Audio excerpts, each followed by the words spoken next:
غوث اعظم بھی محفل کرتے تھے. شیخ یحییٰ بن نجار رحمۃ اللہ علیہ سرف کے امام گزرے. شیخ یحییٰ کہتے ہیں کہ میں ایک دن حضور غوث پاک کی محفل میں گیا تو میں نے عجیب ہی رنگ دیکھا. تقریر ختم ہوئی تو 15 بندے ادھر سے اٹھ کے کھڑے ہو گئے, حضور ہم بے نمازی تھے, آج کے بعد پکی توبہ کرتے. 50 ادھر سے کھڑے ہو گئے, حضور نافرمان تھے, رشتے توڑنے والے تھے, آج کے بعد توبہ. 10 ادھر سے کھڑے ہو گئے. کہتے میں بڑا حیران ہوا, میں نہ گھر آیا. ہر بندے کا اپنا اپنا مزاج ہے نا, ہر بندہ عجیب انداز میں سوچتا ہے. کہتے میرا بھی عجیب انداز تھا, منطقی فلسی صرفی نحوی آدمی تھا. میں گھر آیا تو سوچنے لگا کہ کتنے کو بندوں نے توبہ کی ہوگی آج. دیکھو نا کتنی شاندار بات ہے. ہماری محفلوں میں نوٹ گنے جاتے ہیں, وہ یہ گن رہے ہیں کہ توبہ کتنے کرتے ہیں. فرمانے لگے کہ میں نا سوچنے لگا کتنے کے بندوں نے توبہ کی ہوگی. پھر میرے دل میں خیال آیا کہ یہ پریشانی والی کیا بات ہے, کل جائیں گے تو گن لیں گے. سو جا چپ کر کے. کہتے ہیں اگلے دن میں گیا تو میرا گننے کا انداز یہ تھا کہ میں ایک دھاگا لے گیا لمبا سا, چادر کے نیچے نا میں نے دھاگا رکھ لیا کہ ایک بندہ اٹھ کے توبہ کرے گا تو ایک گرہ لگاؤں گا گانڈک, دوسرا اٹھ کے توبہ کرے گا تو دوسری گرہ لگاؤں گا, گرہیں لگاتے رہوں گا, بعد میں گن لوں گا. کہتے ہیں ایسا ہی ہوا. حضور غوث اعظم کی دائیں جانب ممبر کے سامنے میں بیٹھ گیا. ایک بندے نے اٹھ کے تقریر کے بعد توبہ کی, میں نے ایک گرہ لگائی. دوسرے نے توبہ کی, دوسری گرہ لگائی. تیسرے نے توبہ کی. کہتے ہیں پہلے تو ایک ایک اٹھتا تھا, پھر درجنوں اٹھنے لگے. اب کتنے کو گرہیں لگے. فرماتے ہیں میں پہلے بندے گنتا, پھر غوث اعظم کی تقریر, پھر میں اپنے دھاگے پہ توجہ دیتا. کہتے ہیں جب مجھے پریشان دیکھا تو غوث اعظم نے ساری بات چھوڑ کے توجہ میری جانب کی, اور شیخ نے نظر ڈالی تو مزہ ہی آ گیا. فرماتے ہیں حضور غوث اعظم فرمانے لگے یحییٰ میں دلوں کی گرہیں کھولتا جاتا ہوں, تو لگاتا جاتا ہے. میں گرہیں کھول رہا ہوں, تو لگا رہا ہے. اور پھر فرمانے لگے یہ عبد القادر کی وجہ سے توبہ نہیں کر رہے, یہ اللہ کے فضل سے کر رہے ہیں, اور اللہ کا فضل گنا نہیں جا سکتا. رب کا فضل شمار. یہ غوث اعظم کا طریقہ. ہم بنا مشورہ نہیں دیتے کسی کو. ہم کہتے ہیں او جی مولوی صحیح گل ہی نہیں دس دے. تو بھئی نبی پاک صلی اللہ علیہ وسلم نے تو سب کی ڈیوٹی لگائی, بلیغوا انی ولو آیا. تو آپ بتا دیں صحیح بات, کتنے لوگوں کو مسجد میں لائے ہو, نمازی کتنوں کو بنایا ہے, کتنے لوگوں کو کہا یار ایک پروگرام نہ بنائیں کہ شام کو کسی قاری صاحب کے پاس بیٹھیں قرآن پاک ٹھیک کر لیں. کتنے یاروں کو ہم نے ڈرائیونگ سکھائی ہے, لیکن کسی کو قرآن بھی تو سکھا دینا چاہیے تھا نا. کتنے ہیں جنہیں واٹس ایپ چلانا ہم نے سکھایا ہے, تو کسی کو رسول اللہ کی نعت بھی سکھا دینی چاہیے تھی. یہ فریضہ سر انجام دیں نا, اس طرح بھی تو لوگوں کا رجحان لائیں نا. اگر ہم مل کے دوستوں کو لے جا سکتے ہیں کرکٹ کے گراؤنڈ میں کہ پہلے وہاں میچ دیکھیں گے پھر کٹھے کھانا کھائیں گے, تو اگر یہ سارے کام ہو سکتے ہیں تو پھر مسجد بھی کٹھے جا ہی سکتے ہیں, پھر محفل میں بھی کٹھے. تیسرا پہلو حضور غوث اعظم کی زندگی کا بیان کر کے میں بات سمیٹتا ہوں. غوث اعظم میں نا غریب پروری بہت زیادہ تھی. غریب کا نا استحصال اس طرح کا ہوا ہے کہ غریب نے بھی کئی جگہوں پہ وقار رکھنا اپنا چھوڑ دیا, کیونکہ وہ سمجھتا ہے شاید میں تیسرے درجے کا کوئی انسان ہوں. اس لیے کہ ہم نے غریب کو پیسے تو دیے ہیں, مدد تو کی ہے, پر اس کو عزت نہیں دی, وقار نہیں دیا. تو معاشرے میں بہت سارے لوگ ایسے ہیں جنہوں نے سمجھا ہے کہ ہم اس معاشرے کا حصہ ہی نہیں, بالکل کٹ گئے. اور کچھ لوگوں کے بارے میں ان کے دلوں میں نفرت آ گئی.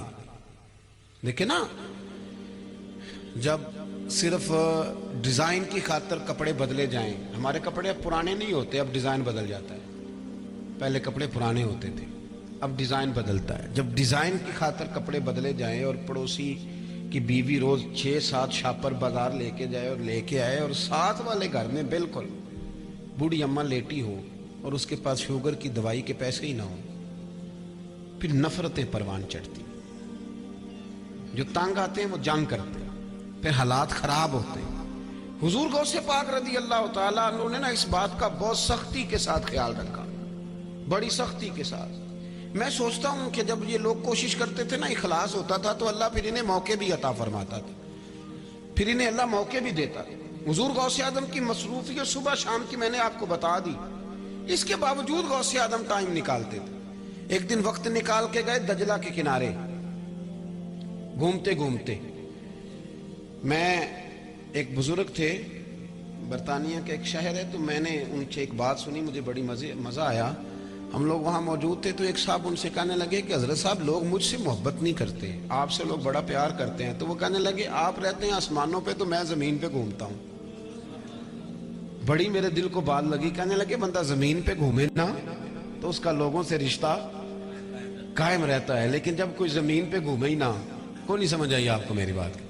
جب بندہ زمین پہ، آج کل ہم لوگ زمین پہ نہیں گھومتے، ہم نے مطلب کے جرانے رکھے ہیں، مطلب کی دوستیاں رکھی ہیں، بس جس کے ساتھ فوٹو کو کمنٹس زیادہ ملیں گے فوٹو اسی کے ساتھ کھنچوانی ہے. ہم نے مطلب کے سارے تعلقات رکھے ہیں. تو پھر آپ کو پتہ ہے جب گھومیں گے نہیں زمین پہ تو لوگوں سے رشتہ کیسے بنے گا؟ ہمارے لوگ زمین پہ چلتے تھے تو دکھ سکھ میں شریک ہوتے تھے، لوگ ان سے جڑ جاتے تھے. حضرت غوث اعظم دجلہ کے کنارے جا رہے تھے تو ایک شخص رو رہا تھا کھڑا. اس کو آواز دی، میاں کیوں روتے ہو؟ کہنے لگا حضور رو اس لیے رہا ہوں کہ غریب ہوں، اور غریبی بذات خود بڑا رلاتی ہے. آپ نے فرمایا کیا ہوا؟ کہنے لگا جی کرایہ کوئی نہیں تھا پاس، لیکن دریا کے اس پاس جانا تھا تو بیٹھ گیا ہوں کشتی میں. ملا آیا ہے تو اس نے کرایہ مانگا ہے، تو میں نے کہا یار میں تیرا محلے دار ہوں، تو مجھے جانتا، میں تجھے جانتا ہوں، تو لے جا، میں واپس بھی لے آ، میں دے دوں گا ایک آدھ دن میں. تو کہتے ہیں اس نے نا بھری ہوئی تھی کشتی لوگوں سے، اس نے میری رسوائی بھی کی ہے اور مجھے اتار بھی دیا ہے. اس نے کہا یہ مفت خوروں کے لیے نہیں حضور، وہ مجھے جانتا ہے اور اسے یہ بھی پتا ہے کہ میں غریب ہوں اور میری مجبوری تھی جانا. پتہ ہے نا آپ کو ہم کتنی تفتیش کرتے ہیں جب کسی کو 10 روپے دیتے ہیں. 10 روپے دیے ہیں اور 100 بات بھی ساتھ کر دی ہے، چنگا پلا ہے کام کریا کر، آ تینوں کام لاواں، یہ 2500 باتیں بھی سنائی ہیں اور دیے 10 روپے. کہتے ہیں اس نے اتار بھی دیا، الٹا رسوا بھی کیا ہے. غوث اعظم فرمانے لگے تو یہی ٹھہر میں ابھی آیا. ایک ہوتی ہے غریبوں کے حق میں تقریر کرنا، ایک ہوتا ہے غریبوں سے پیار کرنا. غریبوں کے حق میں تقریر تو پاکستان کا ہر سیاستدان بڑی اچھی کرتا ہے، بڑی شاندار، اور کئی تو رو بھی پڑتے ہیں غریبوں کا نام لیتے لیتے، رو پڑتے ہیں، لیکن پس منظر میں پھر وہ چیزیں نظر نہیں آتی. آنسوؤں میں بھی ہوتی ہیں، تقریروں میں بھی ہوتی ہیں، لفظوں میں بھی ہوتی ہیں، پر عملاً ماحول وہ نہیں ہوتا. حضور غوث اعظم گھر گئے، 100 دینار لائے. اتنی دیر میں وہ ملا کشتی واپس لے کے آ گیا تھا، اس کو بھی رسوا نہیں کیا اور اس غریب کو بھی یہ نہیں کہا کہ فکر نہ کرو میں نے غریبوں کے لیے فلانا کام کر دیا ہے. کوئی کسی قسم کی ڈینگیں نہیں ماری، بلکہ ملا کا ہاتھ پکڑا تو کونے میں لے گئے. 100 دینار اس کی مٹھی میں تھمایا، فرمایا یہ پیسے رکھ لے، اور آج کے بعد کوئی غریب لاچار تیری کشتی میں بیٹھے نا تو اسے عبد القادر جیلانی کے کرائے پہ سفر کرا دینا، اور جب پیسے ختم ہو گئے مجھے بتانا، میں دوبارہ دے دوں گا.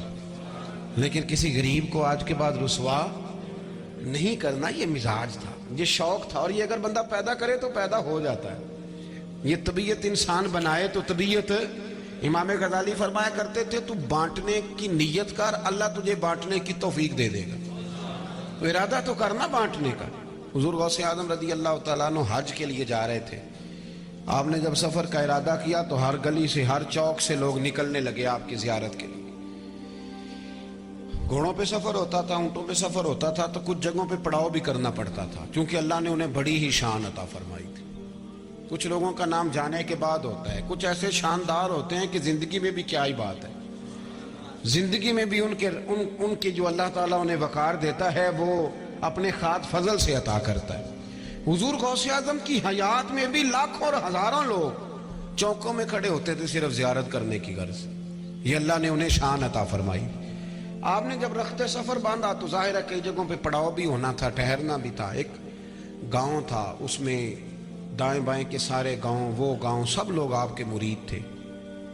تو غوث اعظم رضی اللہ تعالیٰ عنہ کے نا سارے مریدوں نے اپنی اپنی حویلیاں سجا دی کہ حضور غوث اعظم رضی اللہ تعالیٰ آئیں گے، ساتھ بڑا لشکر ہوگا، لنگر پکے گا، یہاں رہیں گے. ایک اس گاؤں میں غریب مرید بھی رہتا تھا. کون سا مرید جی؟ جی غریبوں کے لیے ٹائم مخصوص ہوتا ہے پیروں کا، مریدوں کے لیے سر عام، امیروں کے لیے سر عام ملاقات ہوتی. ان کو کہتے ہیں تو ابھی آ گیا ہے، تو جمعرات والے دن سویرے 8 بجے آ. یہ مخصوص ہوتا ہے. حالانکہ غریب تو ورکر بنتا ہے، وہ تو بڑے کام کرتا ہے، اس کو اگر آپ قریب کریں گے تو بڑی جگہوں پہ وہ فائدہ دے گا. حضور غوث اعظم رضی اللہ تعالیٰ عنہ غریب مرید تھا آپ کا. وہ کہتا ہے میری ایک کی بیٹی تھی، وہ بھی جوان تھی، اور میں اتنا غریب تھا کہ میرے پاس گنجائش نہیں تھی کہ شادی کر سکوں. تو میرا گھر بھی چھوٹا تھا, میرا ارادہ ہی نہیں تھا دعوت دینے کا, چونکہ میں حضرت صاحب کو رکھ ہی نہیں سکتا, ان کے ساتھ ڈھیر سارے لوگ ہوں گے. کہتے میں خاموش تھا کہ جب کسی حویلی میں ٹھہر جائیں گے نا تو زیارت کرنے جاؤں گا. چپ کر کے اندر بیٹھا تھا. مجھے تو تب پتا چلا, یہ شیخ محقق نے لکھا ہے اس کو, زبدۃ الاثار. کہتے ہیں پتا تب چلا کہ جب میرے دروازے کے آگے شور شروع ہوا. ادھر دیکھیں میری طرف, دروازے کے آگے. کہتے ہیں جب نعرے لگنے لگے, غوث اعظم کا ذکر ہونے لگا, تو میں نے جھٹ سے دروازہ کھولا تو شیخ عبد القادر جیلانی میرے دروازے پہ کھڑے تھے. فرمانے لگے بیلیا دروازہ کھول, تیرے ہی گھر رہنا ہے, تیرے ہی گھر رکنا ہے. فرماتے ہیں حضور غوث اعظم میرے گھر تشریف لائے تو میں تو چائے بھی نہیں پلا سکتا تھا, لیکن حضور نے خود ہی بندوبست فرمایا, دیگیں بھی پکنے لگ گئی, خود ہی سارا بار کناتیں بھی سمجھنے لگ گئیں, تیاری ہو گئی, لوگ آنے لگے, لنگر پکنے لگے. بس ان کی وجہ سے میرا بھی کام بن گیا. مجھے کوئی نہیں جانتا تھا پر میرا بھی ذکر چل نکلا. کہتے ہیں کہ بڑے بڑے مرید آئے نذرانے لے کے, کوئی چاول لا رہا ہے, کوئی کپڑے لا رہا ہے, کوئی نگد پیش کر رہا ہے. جو لاتا گیا نا غوث اعظم رکھتے گئے, جو لاتا گیا غوث اعظم رکھتے گئے. کہتے ہیں رات میرے گھر میں رہے, فجر کے بعد اگلا سفر کرنا تھا, کھانا بھی خود پکوایا, کھلایا بھی خود, میری شان مفت میں بن گئی. اور کہتے ہیں جاتی دفعہ نا میرے گلے سے ملے تو فرمانے لگے بچی کی شادی کرنی تھی. اس کو کہتے ہیں غریب نواز, اس کا معنی ہے لاجپال. یہ ہے وہ لفظ. کہا شادی کرنی تھی, پریشانی تھی. کہا حضور ہاں. فرمایا یہ جتنا مال آیا نا سارا تیرا ہی ہے, خوشی سے بچی کی شادی کر, کوئی پریشانی کی ضرورت نہیں. وہ کہتے ہیں ایک دفعہ میرے مرشد اکراد گھر میں رہ کے گئے, میری تو ساری غریبیاں ہی دور ہو گئی. میرے تو سارے کیا کہا تھا مولانا حسن رضا نے, مولانا جمیل الرحمان نے, خدا کے فضل سے ہم پر ہے سایہ غوث اعظم کا, اور ہمیں دونوں جہاں میں ہے سہارا غوث اعظم کا. بھائی تین باتیں آپ کی خدمت میں عرض کی. ایک تو سوچیں صاف, بالکل کلیئر, یہ چھوڑ دیں بدگمانیاں کرنا. یا ایھا الذین آمنوا اجتنبوا کثیرا من الظن ان بعض الظن اثم. چھوڑ دیں برا سوچنا, اچھا سوچا کریں. اچھی سوچ سے بندہ صحت مند رہتا ہے اور معاشرہ بھی صحت مند ہوتا ہے. اچھا سوچیں. اور دوسری بات یہ کہ دین کا جب کام, ہم ذاتی کام سارے محنت کے ساتھ کرتے ہیں, جد و جہد, اور دین کا کام بڑا ٹمپریری سا, عارضی سا, اور پڑھ لیا کر نماز, کہاں لے جانے ہیں پیسے, یہ دعوت دے رہے ہیں, یہ دعوت. سامنے والا کہتا ہے جب موج کر, تو نے اپنی پڑھنی ہے, میں نے اپنی پڑھنی ہے. ہمارے ایک بزرگ سے کسی نے کہا تھا دین کی تبلیغ کیسے کرنی چاہیے, تو فرماتے تھے جیسے ادھارے پیسے لیتے ہو. کہا وہ کس طرح؟ فرمانے لگے پہلے بندے کو سائیڈ پہ بلاتے ہو, وہ ٹیلی فون پہ پوچھتا ہے کیا کام ہے, کہتے نہیں یہ فون والی گل نہیں, پھر اس کو سائیڈ پہ لے جاتے ہو, پھر مجبوری سناتے ہو, روتے ہو, اور پھر پکی قسمیں اٹھاتے ہو کہ وقت پہ واپس بھی کر دوں گا. اس طرح کا ماحول بناتے ہو کہ وہ مان ہی جائے. فرمانے لگے اپنے حق میں قائل کرنا ہے تو یہ انداز ہے, اور جب اللہ رسول کے حق میں قائل کرنا ہو پھر پرواہ کوئی نہیں, پڑھ لیا کر, نماز آ جایا کر. تیسری بات یہ میرے عزیز, تھوڑا سا نا ضروری تو نہیں کہ بہت بڑا آدمی آئے گا تو کسی غریب کا خیال رکھے گا. اپنے نلائق بچے پہ جو اتنے پیسے خرچ کرتے ہو اور وہ نہیں پڑھتا, تو جو ہمشیرہ کا لائق ہے اس پہ تھوڑے خرچ کر لو, چلو وہی کچھ کر جائے. ہم نے کو ضروری ہے کہ پلٹ پلٹ کے اسی جگہ پہ سر پھوڑنا ہے جہاں سے خون ہی برآمد ہو. کوشش کریں تھوڑا تھوڑا غریبوں کا خیال رکھیں. اور اس کے لیے فیس بک پہ پوسٹر دینے کی ضرورت نہیں, آٹا بانٹ کے تو اس کی تصویریں نہ چڑھائیں, کچھ کام چپکے سے بھی کریں. جو چیزیں زیادہ قیمتی ہوتی ہیں ان پہ لوگوں کی نظریں نہیں پڑنی چاہیے, نظریں پڑ جائیں تو نظر لگ جاتی ہے.